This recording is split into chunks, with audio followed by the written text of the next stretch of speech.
कर्नाटक चुनाव में चर्चा में रहे सेक्स स्कैंडल के मुख्य आरोपी जेडीएस के सस्पेंड नेता प्रज्वल रेवन्ना को देर रात एसआईटी ने गिरफ्तार किया। आज कोर्ट के सामने पेश।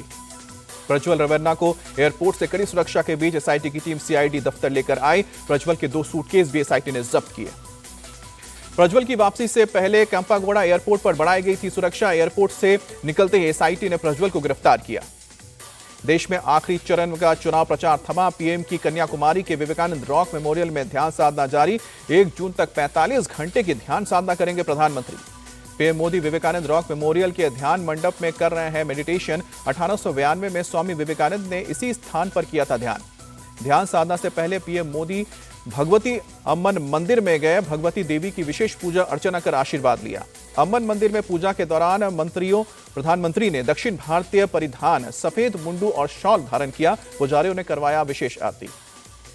पूजा और आरती के बाद पुजारियों ने पीएम मोदी को प्रसाद भी दिया। शॉल और देवी भगवती की फ्रेम की तस्वीर भेंट की। अम्मन मंदिर के पुजारियों ने पीएम मोदी के आने पर जताई खुशी। कहा कि पहले पीएम हैं जिन्होंने अम्मन मंदिर में दर्शन किया। विवेकानंद रॉक मेमोरियल के पास पीएम मोदी की एक झलक पाने के लिए सैकड़ों की तादाद में उमड़ी लोगों की भीड़। लोगों ने लगाए 400 पार के नारे। पीएम मोदी की ध्यान साधना पर सियासत तेज। आरजेडी नेता तेजस्वी यादव बोले प्रधानमंत्री कर रहे हैं मार्केटिंग। ममता बनर्जी ने भी पीएम की ध्यान साधना पर उठाया सवाल। कहा कि कैमरे लेकर मेडिटेशन करने कौन जाता है। कांग्रेस अध्यक्ष मल्लिकार्जुन खड़गे ने भी निशाना साधा। कहा कि खुद को भगवान का अवतार बताने वालों को जनता देगी जवाब। जयराम रमेश ने पीएम मोदी की ध्यान साधना को बताया आचार संहिता का उल्लंघन। कहा कि 4 जून के बाद पूर्व पीएम हो जाएंगे तब उनके पास वक्त ही वक्त होगा। सपा चीफ अखिलेश यादव ने कसा तंज। कहा कि मोदी तो ध्यान करने कन्याकुमारी निकल गए लेकिन गर्मी से परेशान जनता इस बार उन्हें सबक सिखाने वाली है। पीएम मोदी के समर्थन में उतरे आचार्य प्रमोद कृष्णम। कहा कि असुरी शक्तियों से लड़ने के लिए ऊर्जा लेने के लिए ध्यान। शिवसेना नेता संजय निरुपम ने विपक्ष को दिया जवाब। कहा कि मेडिटेशन आंतरिक शांति का आध्यात्मिक तरीका है लेकिन ये वो लोग नहीं समझेंगे जो नशा करके थकान उतारते हैं। गृह मंत्री अमित शाह आज तिरुपति और सोमनाथ मंदिर में करेंगे दर्शन। सुबह 8:30 बजे तिरुपति में करेंगे दर्शन और पूजन। अमित शाह आज 4 बजे पहुंचेंगे गुजरात के सोमनाथ मंदिर। दर्शन और पूजा करने के बाद आशीर्वाद लेंगे।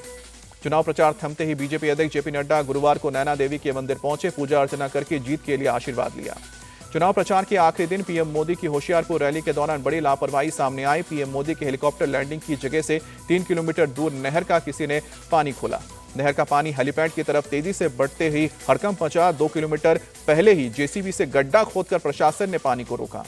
होशियारपुर के डीसी ने नहर पर पानी खोले जाने के मामले को लेकर जांच के आदेश दिए हैं। नहर विभाग के अधिकारी मामले की जांच कर रहे हैं।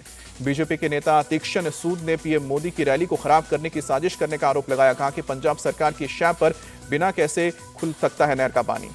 होशियारपुर में पीएम मोदी का कांग्रेस और आप पर अटैक। कहा कि दिल्ली में 7 पंजाब में कर रहे हैं ड्रामा। कांग्रेस की गोद से भ्रष्टाचारी आप पैदा हुई। पीएम मोदी बोले देश को चाहिए दमदार सरकार। पंजाब भी कह रहा है फिर एक बार बीजेपी सरकार। काशी के वोटर से प्रधानमंत्री मोदी की अपील 1 जून को मतदान कर रिकॉर्ड बनाएं। चुनाव प्रचार थमने के बाद राहुल गांधी ने सोशल मीडिया पर जारी किया संदेश। कहा कि इस बार इंडिया अलायंस की सरकार बनने जा रही है। राहुल गांधी ने कांग्रेस कार्यकर्ताओं से अपील की वो अंतिम समय तक स्ट्रांग रूम और पोलिंग बूथ्स पर नजर बनाए रखें। प्रचार के आखिरी दिन पंजाब के नवा शहर में राहुल गांधी ने की रैली। 30 लाख सरकारी नौकरी देने का वादा किया। पूर्व प्रधानमंत्री मनमोहन सिंह का मोदी पर अटैक। कहा कि पीएम ने चुनाव में हेट स्पीच का तरीका अपनाया। पद की गरिमा कम की। मनमोहन सिंह का पंजाब के वोटर्स को खत कांग्रेस को वोट देने की अपील की। कहा कि संविधान और लोकतंत्र की रक्षा करेगी पार्टी। मनमोहन सिंह ने अग्निवीर योजना पर भी सवाल उठाया। पूछा कि देशभक्ति का क्या सिर्फ 4 साल ही होती है। ये बीजेपी का नकली राष्ट्रवाद है। अच्छे दिन आने वाले हैं, मोदी जी जाने वाले हैं। पटियाला में प्रचार के दौरान अरविंद केजरीवाल के बोल। अरविंद केजरीवाल की पटियाला की जनता से अपील गर्मी बहुत है लेकिन 1 जून को वोट जरूर करें। अमृतसर में जेपी नड्डा का आम आदमी पार्टी पर हमला। कहा कि आपने पंजाब को बर्बाद किया। व्यापारी पलायन करने को मजबूर। कुल्लू में सीएम योगी ने कंगना रनावत के लिए प्रचार किया। कहा कि बीजेपी के शासन में सुरक्षा, सम्मान और विकास। कांग्रेस को वोट देने का मतलब मुस्लिम लीग को वोट देने जैसा। सीएम योगी ने साधा निशाना। नेशनल कॉन्फ्रेंस के नेता फारूक अब्दुल्ला का सीएम योगी पर पलटवार। मुझे पाकिस्तानी बताते हैं लेकिन मैं अपनी आवाज बंद नहीं करूंगा। इंडी गठबंधन की सरकार बनी तो पाकिस्तान से बातचीत की कोशिश करेंगे। फारूक अब्दुल्ला का बयान। 4 जून को इंडी गठबंधन पूर्ण बहुमत से सरकार बनाएगी। मल्लिकार्जुन खड़गे का दावा। कांग्रेस महासचिव केसी वेणुगोपाल का बयान। 4 जून को इंडी अलायंस के पक्ष में जाएंगे नतीजे। कांग्रेस नेता जयराम रमेश का बड़ा दावा। कहा कि चुनाव में इंडी ब्लॉक को बहुमत से ज्यादा मिलेंगे सीटें। आरजेडी नेता तेजस्वी यादव का दावा। इंडी गठबंधन की बन रही है सरकार। 300 से ज्यादा सीट जीत रहे हैं। इंडी गठबंधन की होगी जीत। जेएमएम सांसद महुआ माझी का बयान। झारखंड की सभी 14 लोकसभा सीट बीजेपी जीतेगी। बीजेपी प्रदेश अध्यक्ष ची बाबूलाल मरांडी का बयान।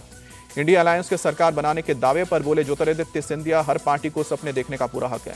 यूपी के चंदौली में राजनाथ सिंह ने कहा, रिजर्वेशन पर भ्रम फैला रहा है इंडी गठबंधन। देवरिया से बीजेपी प्रत्याशी शशांक मणि त्रिपाठी का अटैक, अखिलेश यादव की होगी हार। यूपी के वाराणसी में की गई विशेष आरती, लोगों को मतदान के लिए जागरूक करने को लेकर चलाया गया विशेष आयोजन।